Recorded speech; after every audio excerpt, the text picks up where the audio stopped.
And so we're recording, and welcome everybody. Thank you very much for joining us for May's conversation and Three Principles Conversations. And my name's Christian McNeil, and tonight I'm delighted to welcome our guest, John El-Mokadem. I hope I'm pronouncing that right, John. Spot on. Yeah, very good. Thank you. And it's funny because John and I probably came into this around about the same time, approximately, and we have a very good friend in common, but we haven't actually met, and we haven't even met virtually before. So I don't know what's taken me so long to get round to asking you, John, but I'm delighted that you've made time to come tonight. And you have a very interesting story, I think, and a very interesting take on how the principles can shed light on physical conditions, as well as our state of mind, our well-being, and the spiritual. So, but I'm sure it encompasses all of that. But I'm going to hand it over to you to let you introduce yourself, and just welcome everybody else. As you know, please do come in with questions, but I'm sure John will reach a point anyway where we kind of more formally open it up. So, John. Great. Well, thank you for having me. And yeah, nice to actually properly meet you, Christian. As I said, I've heard your name so many times, but never actually spoken to you. So nice to actually see you, and nice to see whoever's here and whoever's going to join us virtually, recorded, however it might be. Nice to sort of see you and connect with you. Physical health. I'm sure some of you who are listening to this probably heard my story, but I will share a bit of it again in order to kind of give a bit of context around this. It still surprises me that this is the work I do with people, physical health, because it was like, going back, not that long ago, it would have looked to me like I didn't have a clue about physical health. Because, I had 7 years of being unwell between 2007 and 2014. And, I struggled with something that was given this label of chronic fatigue syndrome, also known as myalgic encephalomyelitis in the UK, which sounds horribly scary and doesn't actually help in my experience to label people with that either. But yeah, it dominated a large part of that period of my life. And, at my worst, I was kind of, bedbound and sick and in hospital for actually 3 months at one point. And then I kind of made an improvement, but it was an improvement. It was not what I would call a recovery. And for sort of 7 years, I really struggled with a whole host of symptoms that I couldn't really, get to the bottom of. And I did what many people in that sort of situation do. And I tried to manage it all, and I tried every kind of therapy under the sun. I had metal fillings removed from my mouth, and I did detoxification protocols and vitamins and meditation and yoga and all kinds of weird stuff. I would try anything basically to get well. And I made improvements, but I was still struggling for most of that period. And I'd sort of resigned myself to the fact that I was probably going to have these weird symptom patterns for the rest of my life. It looked to me like there was not a lot of hope with it all. And I'd sort of, was just muddling through for a long period of time. And then I became exposed to the principles in, I think it was around end of 2012. And, I was just kind of dipping my toe into the conversation and doing a lot of online courses and that kind of thing. And in 2014, I kind of jumped fully into the conversation, so to speak, and ended up doing an apprenticeship with Michael Neill. And I was getting a lot of value from doing that apprenticeship and really finding myself begin to settle down. And I'd been a very kind of type A, pushing, striving, going after things kind of person. And a lot of that was beginning to calm down organically as I learned more about this conversation. And to sort of the turning point with the illness and the sort of symptoms I was experiencing came in, it was sort of the middle of 2014. So it was in the middle of this apprenticeship that I was doing. And there was a series of events that kind of happened that got me re-looking at the whole thing again. And it was a funny thing. Like, I knew I was supposed to go on holiday to Turkey, which is a hot country. And one of my main symptoms that really used to bother me was heat intolerance. And I couldn't be in the sun. And it was so bad that I used to shadow walk. So I was, I'd literally walk in the shadows of buildings, because if I was in kind of direct sunlight and heat for even a small period of time, I would start feeling really ill really quickly, get, terrible headaches and feel very dizzy and very faint and feel like I was getting burned on my skin, even though it was only, a few moments in the sun. And I really wanted to be able to go on this holiday with my kids, because it had felt like I'd been the drag of the family for a long time. And I thought, I wonder what it'd be like to revisit this again. And I remember talking to Michael at the time, and I just asked him about it. And I said, ever come across anybody that's had this kind of weird symptom pattern? Got any insight into it? And he said, well, maybe you're a vampire, which didn't seem terribly helpful at the time. And then he said, well, maybe this is the power of thought to create your experience. To which I swore at him and wasn't very happy. And I swore at him because a lot of people had made out to me over the years that what I'd experienced physically was somehow made up. And, I'd not reacted well to that, because there was nothing about the symptoms that I experienced that felt like it was made up. So I kind of felt a bit downtrodden after that conversation. But, I had a lot of respect for Michael, and I guess a seed had been sown that day. And it sat there for a bit. And then another event happened, and I went to see a functional medicine doctor. And again, he threw the book at me, trying to help me understand what was going on. And they ran a battery of tests on me once again, and nothing really came back other than a few test results that were interesting. And the first one was my nutritional profile, which came back, and it came back all green. So I wasn't short of anything, and that wasn't surprising to me, because I was very, very good at, taking supplements. It was a habit I'd gotten into ever since I'd been sick, of just trying to supplement and make sure that I was eating properly and giving my body what it needed.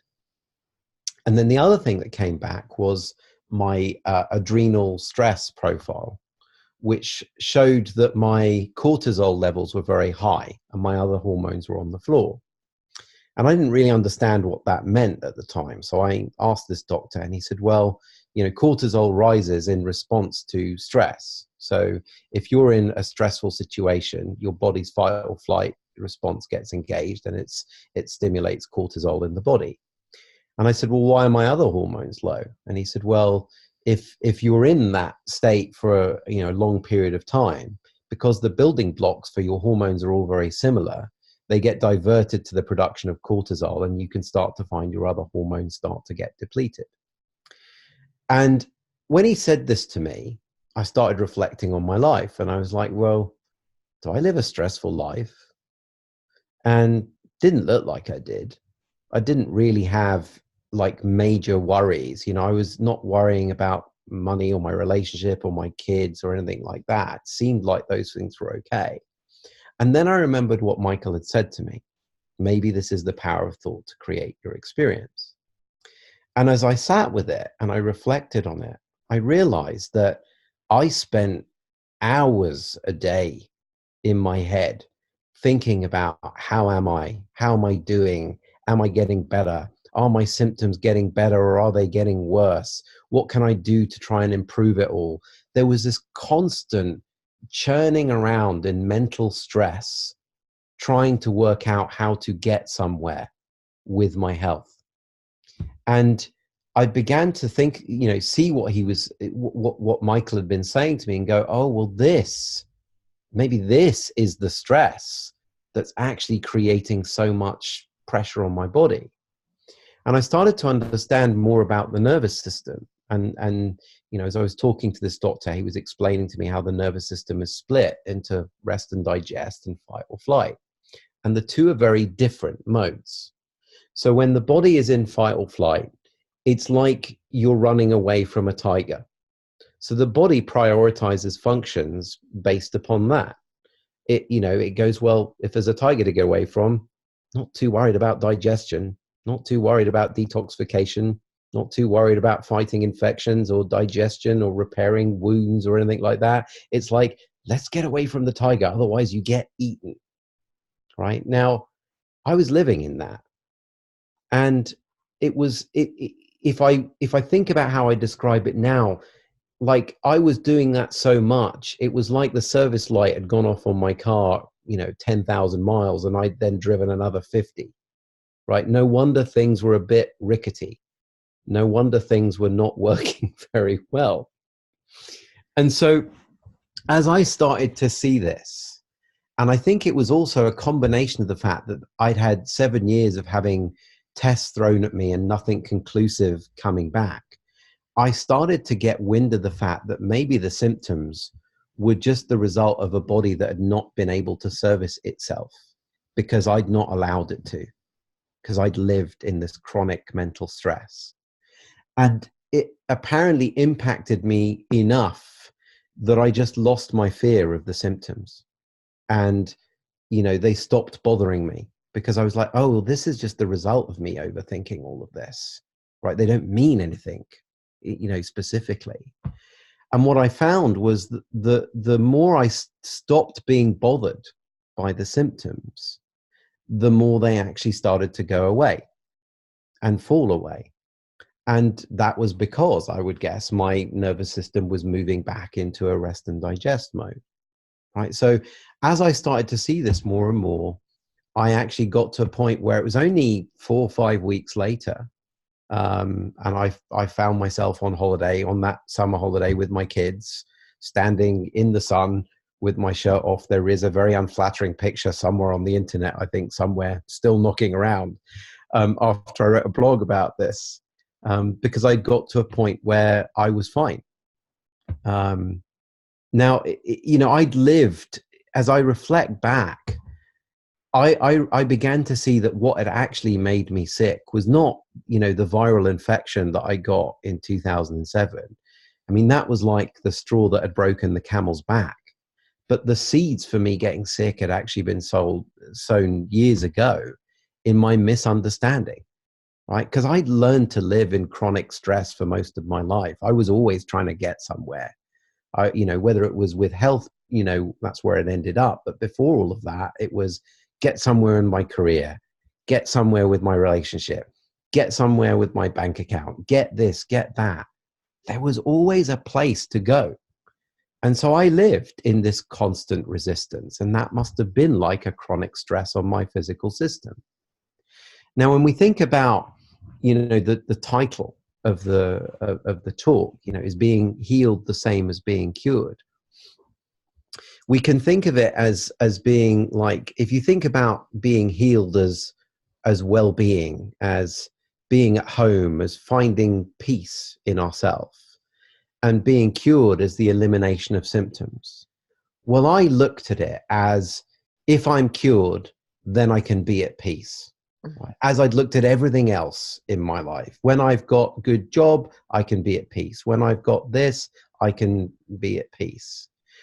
But seeing it that way, well, it's totally erroneous, right? Because if that's really true, then every old person on earth must not ever be living in peace and well-being, because it's a fact of the human condition.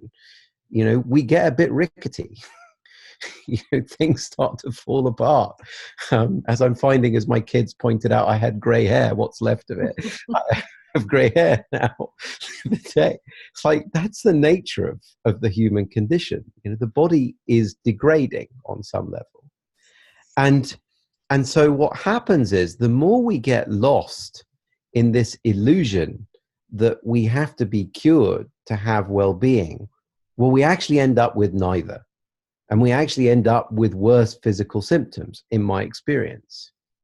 Because the more it looks true, the more thinking we then have in our mind, and the more noise we've got in our mind, the more we're engaged with all of that, the less of an experience we have of being okay. Because being okay is our spiritual nature. It's where we start. And it gets clouded by thought. And the more we're in thought, the more we go, well, it's lost, right? So we strive even harder. But that striving even harder actually stimulates more of that fight or flight response. And so the more we resist our pain because we think that it's going to make us okay, or the more we resist any symptom we've got, thinking it's going to make us okay, well, great. We've now taken ourselves away from just being okay in the moment. And we've actually now stirred up this fight or flight response, which is going to create more tension, more inflammation, more, oxidative stress, deplete our immune system, etc., etc. So a lot of the work that I have to do with people when, we're talking about physical health is you have to help them see the link, because a lot of people don't see the link. We treat them as separate things. We think, oh yeah, the physical and emotional, they're different. Well, no, they're not. And that was what my experience showed me. So there's a bit of work to help people see the link between the two. But once you've done that, then it's about repointing people to look towards, well, what is this nature of well-being, of being healed? Where is that? What's it made of? Is it really on the other end of eliminating symptoms? Is it really on the other end of anything? Or is it just what's there to begin with until we've made up some standard, right? And I see this problem proliferate so much with what we, get told about physical health, in the world we live in. If you think about the criteria we've got, well, sleep 8 hours a day and eat 5 portions of vegetables and, fruit, and don't eat meat and don't smoke and don't drink. I mean, you carry around these standards. If you think about these things too much, you can create so much vigilance in yourself. I wonder how much damage that vigilance is actually doing.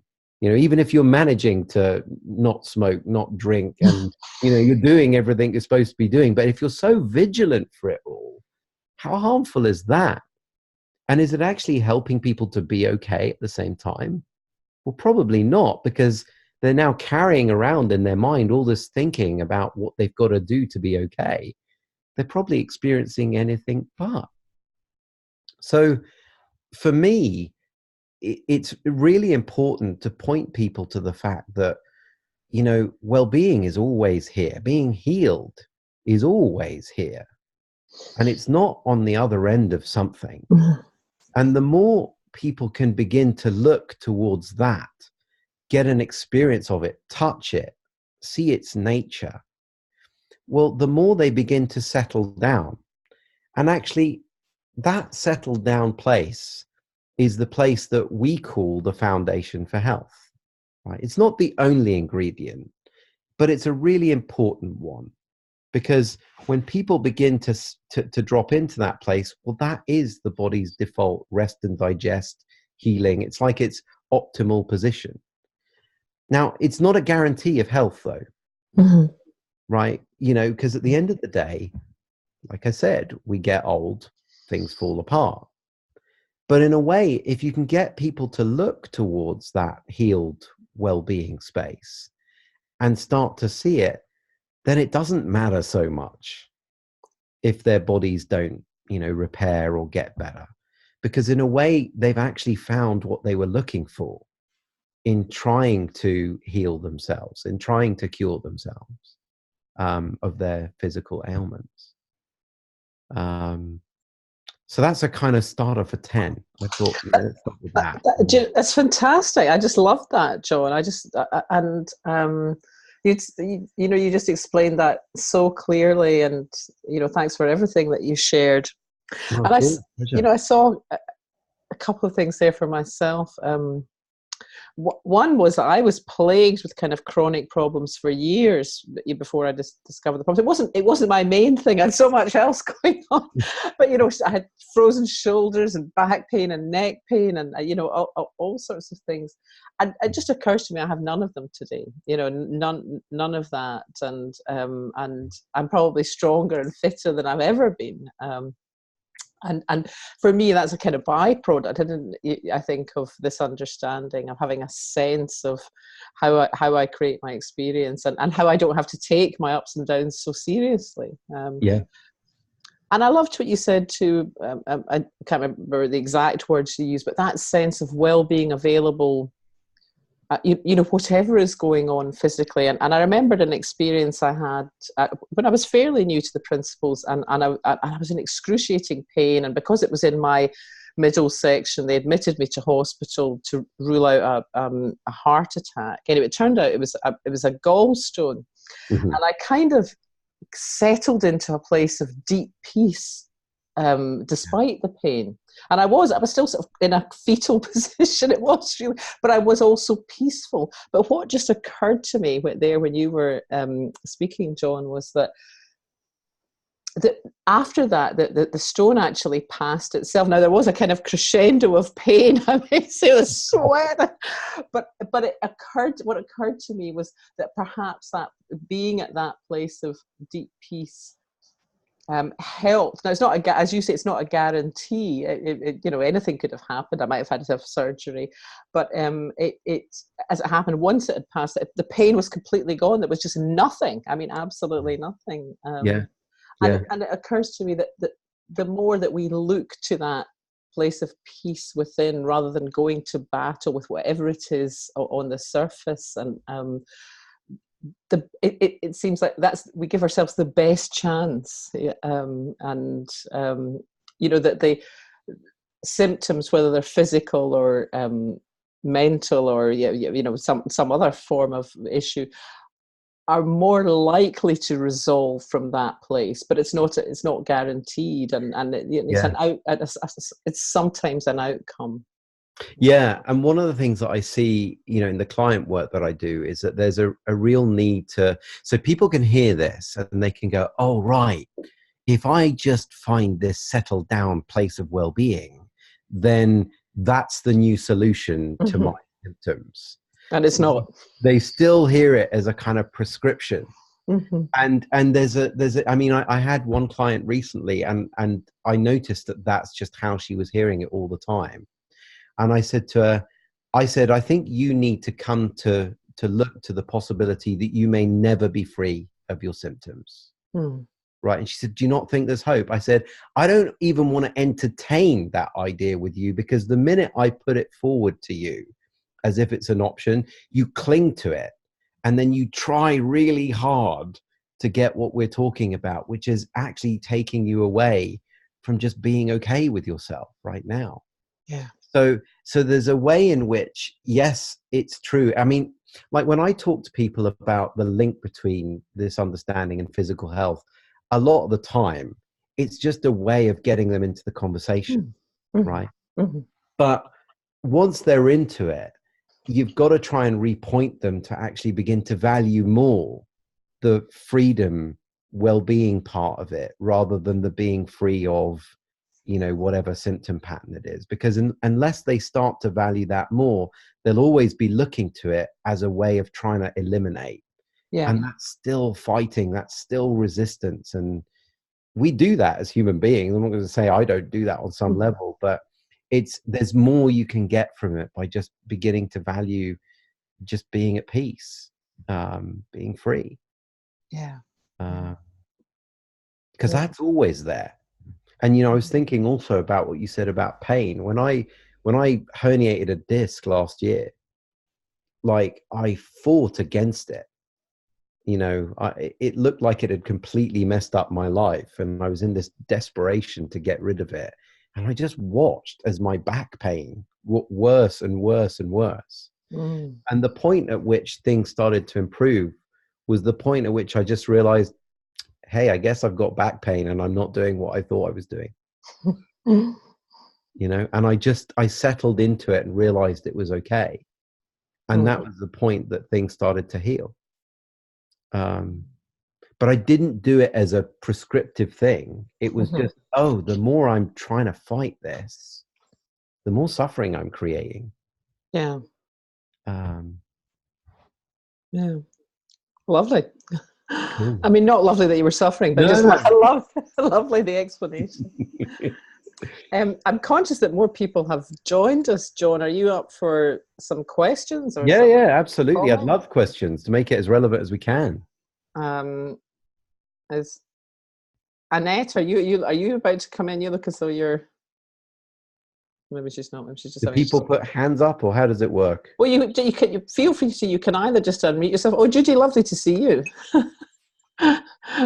All the way from New Zealand. A couple of names here. Yeah. Yeah. People have been joining while we've been talking. So yes, it would be lovely to hear from you as well, which it does make it more of a conversation. Yeah. What questions have you got, guys? Nothing's off the table. You can ask me whatever you like. Like, what strikes you about what you've been hearing, or does anything not sound right to you, or you can type questions, I guess, can they? Yeah, and we've got a chat function. Hi. Hello. Hello. Hello. Hi, Christian. Hi, Hi, how John. are you? Hello, I'm hello. fine. How are you? Yeah, Hi. good. Hi. Yeah, I liked what you were saying. I think we get how we've got to fight cancer, we've got to fight this, we've got to fight that. That's what's thrown at us all the time. Yeah. By society. And I've always known that that's not true. But my fiance has MS and suffers a lot of nerve pain because of that, and it's something that I'm always trying to help him see clearer, maybe how he's thinking about life and about the illness can affect it. And I remember one day I was just kind of had it in the back of my mind as I was going about my day and thinking, what I don't like, how can I help him? How can I help him? And I just got the words in my head of let go. Love it. Yeah. And I just knew that it just didn't really come from me. It just came from somewhere else. But when I relayed that to him, he sees that as giving up, and he feels that if he stops trying to find a way to change his circumstances, that things will just get worse and worse. So I just wondered if you could maybe speak to that a little bit. Yeah. When I work with any client, not just health clients, one of the things that I really look for is the extent to which they just look fine to me, irrespective of whatever they present. I remember there was somebody that came to work with me a couple of years ago, and she was in a right old state on the first call I did with her, and really upset and very mindful of her symptoms and worried about them and what did they mean and how could she get rid of them. And she'd been from one doctor to one therapist, constantly trying to get rid of it all. And I just said to her, because it was actually true, and I said, well, I can see your health. And she said, what? And I said, I can see your health. Now, she said, wow, you're the first person that's ever said that to me. How can you say that? And I said, because it's true. and it wasn't just some kind of, pithy remark I had. It was genuinely true from my own experience. One thing that came to me as Christian was talking was I had an experience way before my insight, which was a bit similar to her gallstone one, where I'd just come out of hospital, and I was still really symptomatic, and then I just had this moment where I dropped into health, right? And what I mean by that is I dropped into this place of being okay, and I didn't get it. I didn't understand it because my life was a mess, and so I didn't last that experience, and I very quickly resumed being in my head. And then, of course, as I learned more about the principles, I started to see that in that moment, all that had happened was I dropped out of thought. And the more I understood the nature of thought, the less I got involved in that. Well, I saw that space was available in that client, right? It's actually available in everyone. And if it doesn't look to me like that space is available to someone, then I won't work with them. Now, the thing for you is, the more you can look to see what's underneath your partner's experience, to begin to see that that's there irrespective, right? Even if he's having a moment where he's up in his head and he's worried about the pain and he's worried about the symptoms, which inevitably is going to happen, the more you can begin to see that that experience is just a transient experience. It's not him. Like, that space is there underneath. Then it's not even something you have to say. It's the fact that you see it. It's the fact that you know that it's there that actually helps. Because a lot of what happens is, in our trying to fix people, so if I work with someone and they look like they've got a problem to me, I'll tell you what will happen. We'll have a really good conversation where the two of us rev each other up about their situation and they don't really see very much. Right? But the more I can just see that they're fine irrespective of whatever they bring to the table, I bring a stillness to that situation that allows people to see more of their own nature organically. Right? It's often hard with relatives and friends and family and that kind of thing, because we don't like to see people in pain. Yeah. I try to be, well, I don't try. It comes naturally to me to not really think about his symptoms. When his pain isn't there, I don't think about it at all. Well, obviously, it's not me that has to deal with it, but I just feel that when you're not in the pain, then what's the point in thinking about it? Whereas when he's not in the pain, he thinks that he has to work out a way of not letting it come back again, or so he's always thinking about the pain even when he's not in the pain. But as well as that, sometimes I think it can maybe seem like I don't care because I don't want to entertain the talk about the pain when it's not there. Does that make sense? Yeah. I mean, it just strikes me that that's a very human dynamic. That, I mean, you're going to have those kind of things happen, sometime. But to be able to see that both your experience and his experience are both transient, and for you to get more sight of the fact that, hey, this space is in you as well as in him, then that's kind of the self-correcting mechanism, in a sense. Yes, you'll have your human moments where you think all sorts about all sorts of things, but being able to see more of the nature of that and how that isn't permanent, it's transient. And what you're looking for is underneath all of that is what begins to create change with a lot of that, in my experience. Does that make sense? I think so. Just until the last bit, I can't even remember what you said now, but I kind of... Yeah, do you remember what you said? The last bit of that? No. Honestly, no. It is recorded, though. Yeah, I'll look it up again. Yeah. But no, on the whole, it did make sense. Yeah, thank you. You're welcome.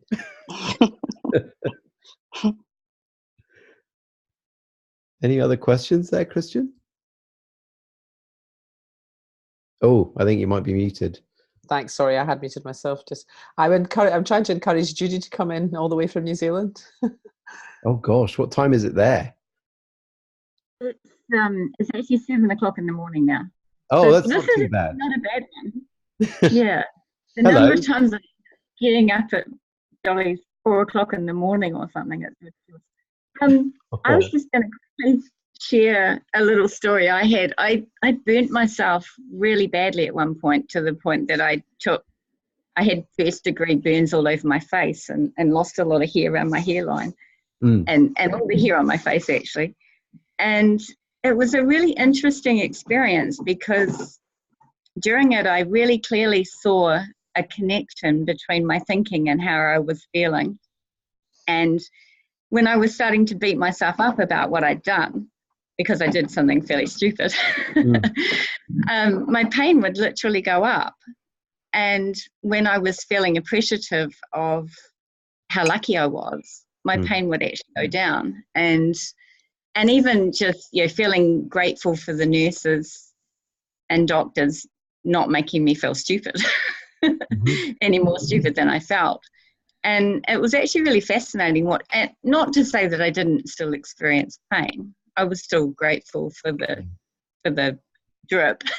Yeah. But it was just a really good experience of just clearly seeing the connection. Yeah. And quite fascinating to expand, think, well, that applies everywhere. Yeah. Yeah, I love that. And what comes to mind as you were speaking was sort of this distinction between pain and suffering. Like, yeah, we're going to get pain. That's part of the human condition. And the more we live in resistance to pain, we end up creating more of it. We end up creating suffering, if you like. It escalates. yes. But the more we come to see, oh, that's actually part of being human, and that it's not necessary to get rid of it to be okay, right? The thoughts that are telling us, oh, this has got to go for us to be okay, they're not telling truth. Like any other thought, they're not telling us truth. The more we can recognize that, the more we can get to a place where we can be settled even with the pain. And it's like a lot of the time our experience of it does go away. That's what I found with my back pain. I'd be in thinking about my back pain, and then I'd go do a call like this, and I'd notice that I have sat for 90 minutes. I'd be like, oh, I haven't experienced any back pain. And I actually wonder, like, how much of the symptoms are just there in people, but they're not noticing them because, for whatever reason, they have no meaning around them. I think a lot of the time, like, we notice, if you think about chronic fatigue syndrome as a name, like, every human being experiences fatigue on some level. But if you slap that label on somebody, now they start thinking about fatigue all the time, right? That actually makes them more fatigued. That actually drains their energy as well.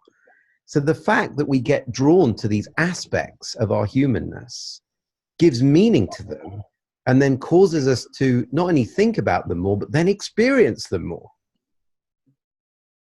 Absolutely. It actually brings to mind another experience I had where I'd been really unwell to the point that I'd been in bed for a couple of days, and then I'd got behind on the chores, mucking out after the horses, and I was kind of like, oh, I need to go and do some of that. And then something else happened that, my horse was doing something difficult, and I was completely exhausted.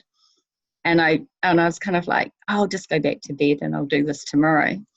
And then it occurred to me, isn't this the stuff that you talk about? Are you really as tired as you think you are? And I decided to play a wee game. I'd just experiment and see what happened. I'd do one wheelbarrow load of manure, which takes 10 minutes. And so I just started. And I surprised myself by filling up the whole trailer. I think we often have more energy than we realize, because it's so easy to tap into that feeling of being exhausted. Yeah, and I love that example. I mean, it was something I saw for myself during my own healing journey, was that excuse me, tiredness and energy aren't the same thing, right? So tiredness is kind of a feeling, and actually, on the programs we run, we talk about how there's an ebb and flow of that feeling that's actually built into us over the course of every 90 to 120 minutes. We're built to go into these dips of tiredness, but energy is like a process. It's something that gets made on demand, a bit like digestion. So you eat something, you wouldn't say I don't have enough digestion. That just wouldn't make sense. You eat it, you expect your body's going to make, digest the food. Same is true of energy.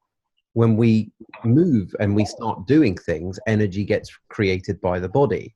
Now, an interesting thing happens, particularly in chronic fatigue, from what I've seen, is that if you equate tiredness and energy as being one and the same thing, then what happens is you've got people living in monitoring and management of their fatigue levels, right? So they're going round and round. Am I okay? How am I feeling? How am I doing? Oh, is this getting better? Is this getting worse? And there's this constant mental chatter about it. And that mental chatter is, if they're in it and they're really absorbed in it, well, that's fight or flight on the nervous system. and it's actually directing energy towards that nervous system expression. And they'll start to get symptoms as a result of it, which then confirms in their mind, oh, I'm really sick. Yeah. And it's caused just by the simple mixing up of those two things, which are actually really different things. Yeah, I love that. Yeah.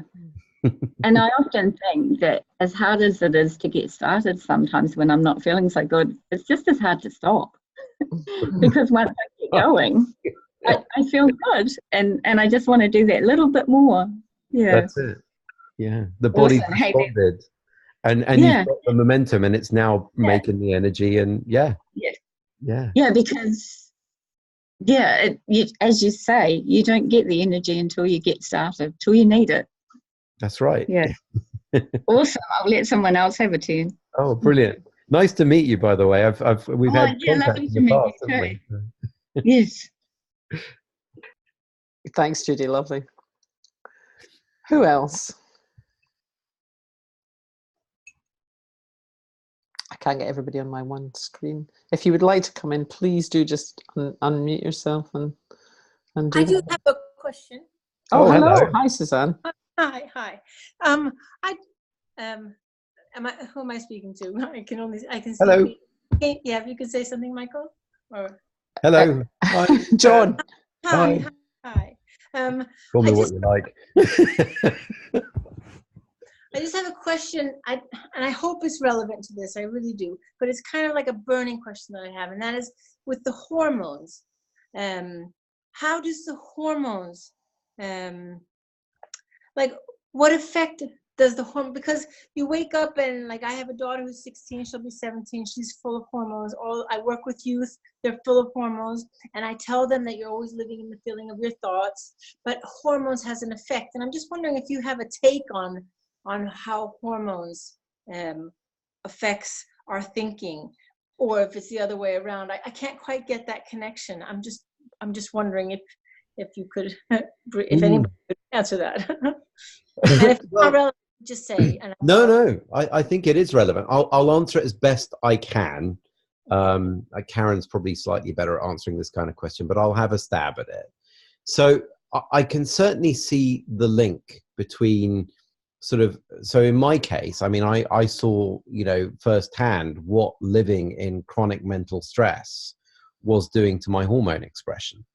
At my worst, actually, I think this was sort of early on. If they'd have measured my kind of hormone levels, they probably would have found everything was on the floor when I was sort of at the bedbound stage, when I was at my absolute worst. And the doctor did actually say to me, he said, when I had those tests done, when I had my insight, he said, well, the only reason you are not in that state now is because you're supplementing like crazy. So it was like I was running my metabolism, with the gas pedal to the floor, but like I had, the petrol pump stuck into the gas tank, refueling it at the same time. So that was the only reason I was kind of going, and continuing to go. So there's certainly an element of the more we live in stressful thought, the more it does just affect our hormone expression, just as a byproduct of that. Now, there are other things that can affect our hormone expression. It's not just that. There are environmental factors. There are, I guess, other biological factors. Now, this is where my grounding starts to get a bit shaky, because I'm not a doctor and I'm not a medical practitioner.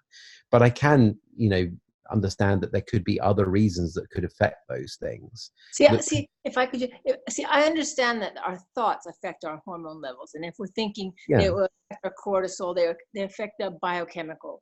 But if you wake up and you're in a really bad mood, you haven't really been thinking about something which would cause. So really, it's the hormones that's causing your mood. But got it. You understand? Now where I'd go with that is, and this might sound a bit glib, but why would it be a problem that you be in a bad mood?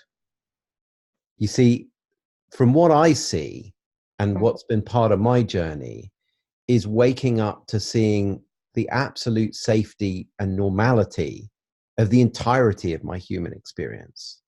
So whereas before like I often tell this story about how I hoped the principles would get rid of my evening grumpiness.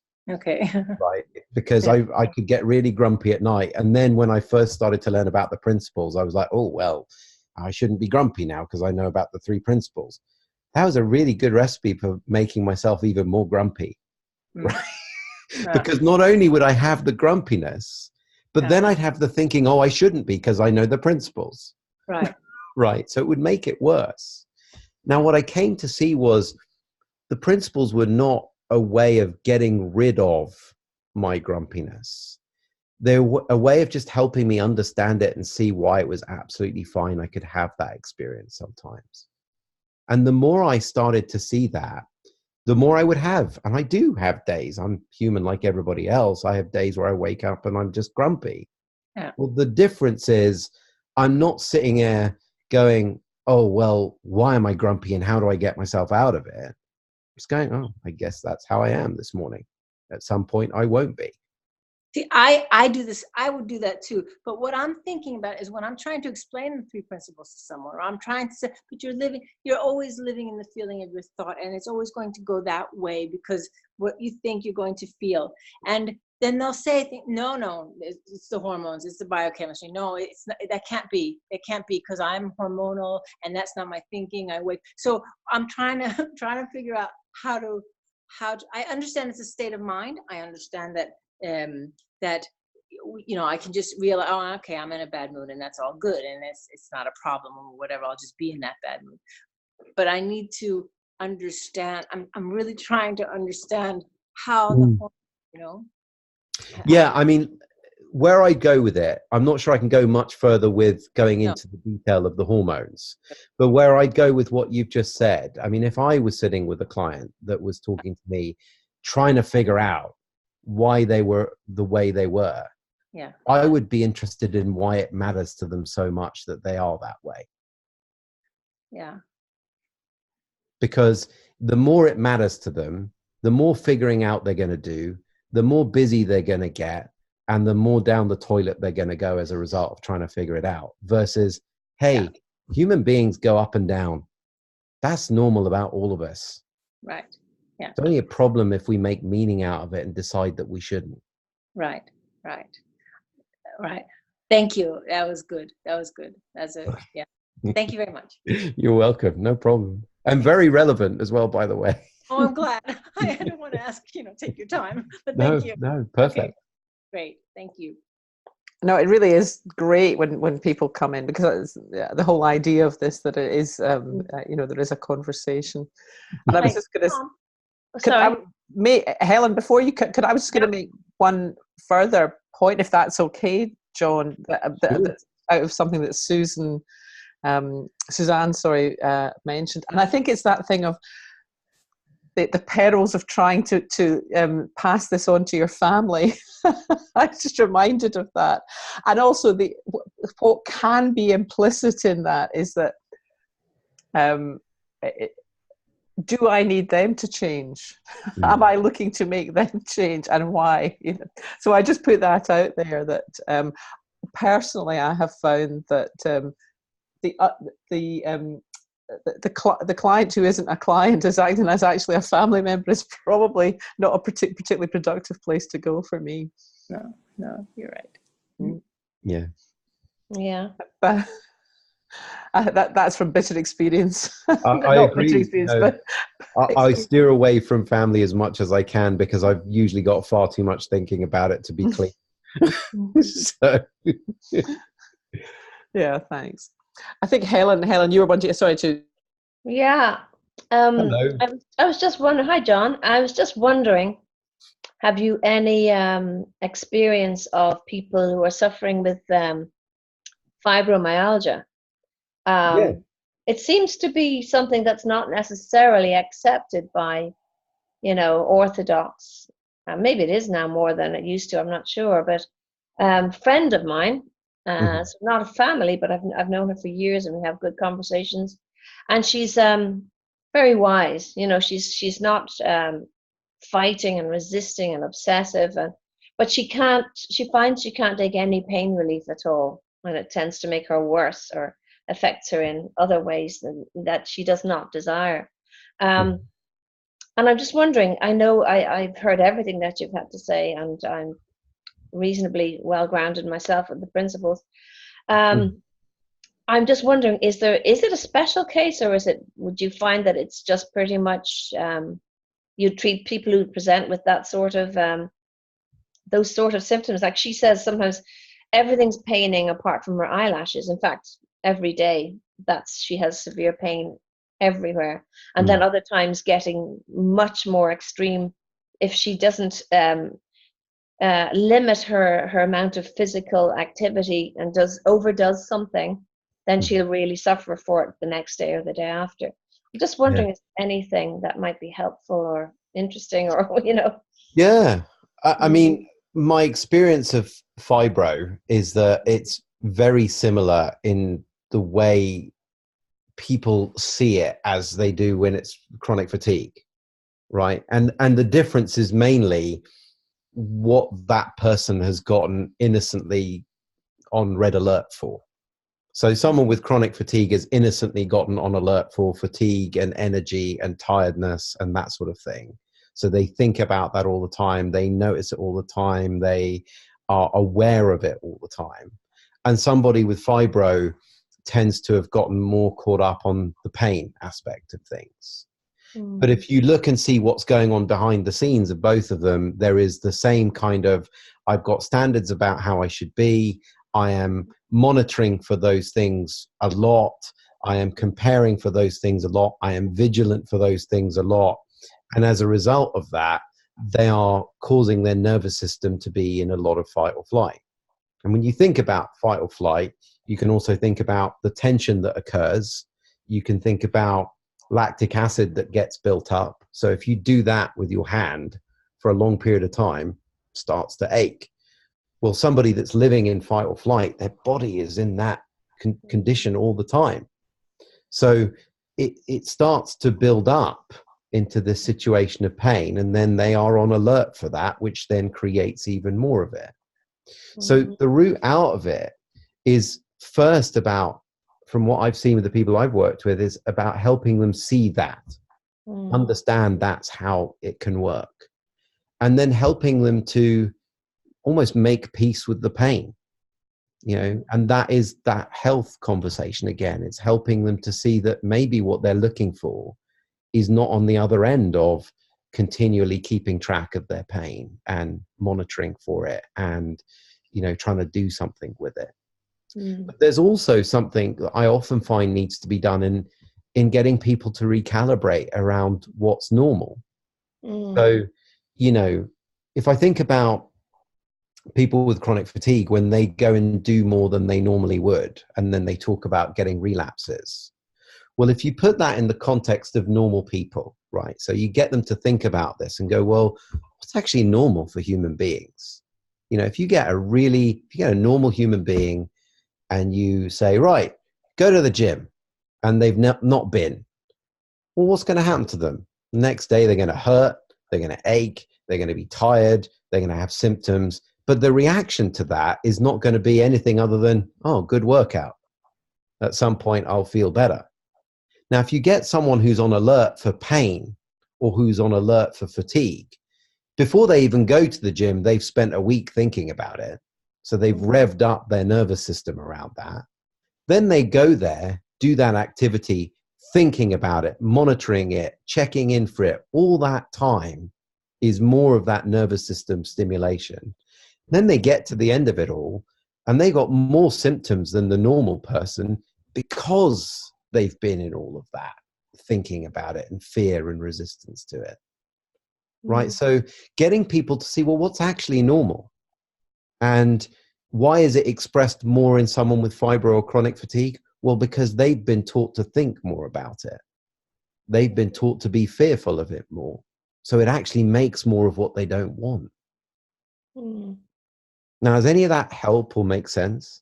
Well, I don't know. I mean, not suffering from it myself, No. but she's just such a wise person who does not seem to be the type of person who's fighting it, you know what I mean? And she is very accepting, you know. I think she probably puts quite a bit of it down to partly horrible relationships with her parents, and you know, she thinks that that might have been the origins of it. And I've spoken to her a bit about, without, you know, saying, oh, come on, you know, look at your thinking. I'm not, you know, I'm not so crass as to do that. But I don't know. I mean, she's talking about when she does something, when she says she does more than she normally would, she's talking about going for a short walk or cooking a meal. You know, she's not talking about going. And then the pain, apparently the levels of pain are just horrendous. I'd so love to be able to help her. Yeah, and maybe part of helping her is that maybe she's fine.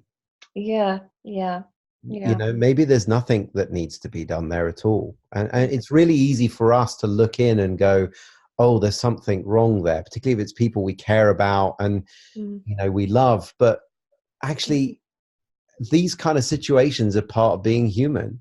You know, I had somebody that I was working with who was perfectly fine having her ME diagnosis, didn't really want to do anything with it, was perfectly happy with it. So it wasn't even something we even talked about. It was just like, oh, okay. Yeah.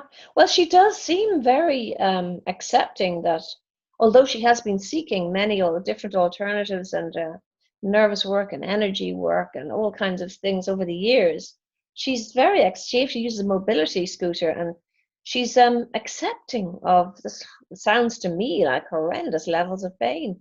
And we talk and she'll be cheerful and we'll have laughs together. So I don't know, you know, it's just, I wonder about it. And I've been wondering about talking to you about it for years now.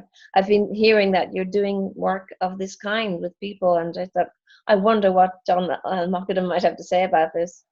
It's just interesting, isn't it, hearing what you say there, because it sounds like she's actually living a okay life. She seems all right with it. And it's funny how we can bring our standards to the table.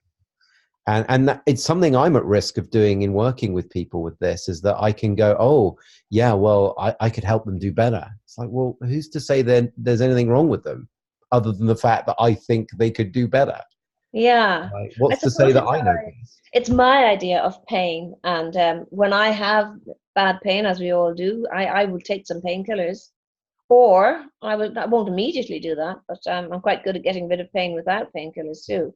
More than I used to be. Like if I have a migraine or something like that, or muscle pain, I just, you know, find other ways, or just say it'll go eventually, and just ignore it. And, you know, as you know, just don't obsess on it, and don't see it as a bad thing. It's just a thing, you know. And it's like a color, you know. I mean, like pain for me, I can kind of see it. Oh, it's kind of purple, or it's blue. You know, I don't see it. Bad. You know, must get rid of. But and I don't think she sees her pain that way either. So, yeah. Anyway, thank you. Just welcome. Delighted to have had the chance to say that, to talk to you about it. Not at all. Pleasure. Thank you. So, Christian, are we good here? I'm just noticing the time, John. We're just about bang on time. So, in fact, we are right now. It's just turned 30. It's 8:30. So, thank you so much for taking the time. Is there anything you'd like to say in closing, just before we log off? Not really, no. Just thanks for having me here. And if anyone's got any questions, you know, I'm happy to, if they want to reach out to me. Or I guess you post this in the group. I'll post this on the group, and also on. I'll actually put it on YouTube so that it's more widely accessible. And I'll put a link to your stuff, and I can put your email. And I think you. Am I right in thinking you've got a sort of group thing coming up? Or has that started? Yeah, we're running our Foundations of Health program. It starts on the 27th of May. So be quick if you if you want to try and get filling up nicely, actually. Okay. So if really quick, then they can find out more on our website. So sure. Yeah. Okay, lovely. Well, listen, thanks, Christian.